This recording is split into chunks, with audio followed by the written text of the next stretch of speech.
सोनू चिड़िया एक बहुत ही गरीब चिड़िया थी। उसका सारा दिन दाना दुनका ढूंढते ही दिन गुजर जाता था। सोनू चिड़िया की एक बहुत ही प्यारी सी बेटी भी थी।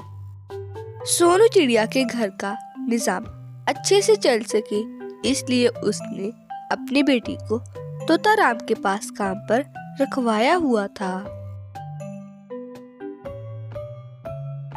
वो सारा दिन अपना काम पूरी जिम्मेदारी के साथ करती थी। जब एक आखिरी सेब बच जाता तो राम तोता वो सेब लालो को दे देता था। वो सेब लेकर खुशी खुशी अपने घर चली जाती है। आज लालो चिड़िया के सेब सुबह सुबह ही बिक गए थे। तभी राम तोता भी आ जाता है। लालो बेटा, बाकी सारे सेब कहाँ चली गई है? मालिक, आज सारे सेब जल्दी ही बिक गए हैं। दूसरे जंगल से बहुत सारे परिंदे आए थे जिन्हें ये सेब बहुत पसंद आए। वो सारे सेब ले गए। आज के जितने भी पैसे थे वो सारे अपने मालिक को दे देती है। लालो, आज मैं तुम्हारे काम से बहुत ज्यादा खुश हूँ। अभी बहुत दिन बाकी है। तुम ये सेब ले जाओ और बच्चों के साथ खेलो। अब लालो वो सेब लेकर अपने घर की तरफ रवाना हो जाती है। लालो जा रही होती है कि उसे रास्ते में एक खौफनाक मंजर दिखाई देता है। वो देखती है कि एक परिंदे को वो जबरदस्ती वहां से ले जाती है। लालो ने भी चील का पीछा करना शुरू कर दिया था। अब लालो भी चील के पीछे ही थी।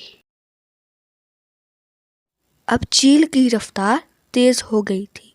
तभी वो एक जगह जाकर गायब हो जाती है। लालो को पता ही नहीं चलता कि वो कहाँ गायब हो गई। लालो बहुत ही परेशान थी। वो अपने घर की तरफ चल पड़ती है। आगे जाकर वो देखती है कि जिस तोते के यहाँ वो काम करती थी उसके घर के सामने बहुत ज्यादा परिंदे खड़े थे। लालो चिड़िया को वहां से मालूम होता है कि जिस चिड़िया को उसने अगवा होते देखा था वो उसके मालिक की ही बेटी थी। लालो वहां से अपने घर चली जाती है। अब वो अपने घर पहुंच जाती है। वो सारी बात अपनी माँ को बता देती है। माँ, मैंने बहुत कोशिश की कि मैं उस जालिम चील को पकड़ लूं, लेकिन वो मुझसे नहीं पकड़ी गई। बेटा, तुम्हें क्या जरूरत थी उस चील के पास जाने की? अगर वो तुम्हें कोई नुकसान पहुंचा देती तो फिर? माँ, तुम खुद ही तो कहती हो कि अगर कोई मुसीबत में हो तो उसकी मदद करनी चाहिए, तो फिर मैंने भी ऐसे ही किया। चील राम तोते को फोन करती है। तुम्हारी बेटी मेरे पास है। अगर तुम कल सुबह तक 10 लाख लेकर मेरे पास ना पहुंची तो मैं तुम्हारी बेटी को जिंदा नहीं छोड़ूंगी। थोड़ी ही देर बाद सोनू और लालो राम तोते के पास आ जाती हैं। तोते भैया, चील ने आपसे क्या कहा? उसने मुझे कहा कि अगर तुम कल सुबह तक 10 लाख लेकर मेरे पास ना पहुंची तो मैं तुम्हारी बेटी को जिंदा नहीं छोड़ूंगी। आप परेशान मत हो तोते भैया, जैसा मैं कह रही हूँ वैसे ही करते जाए। आप चील से पूछ लें कि पैसे लेकर कहाँ आना है।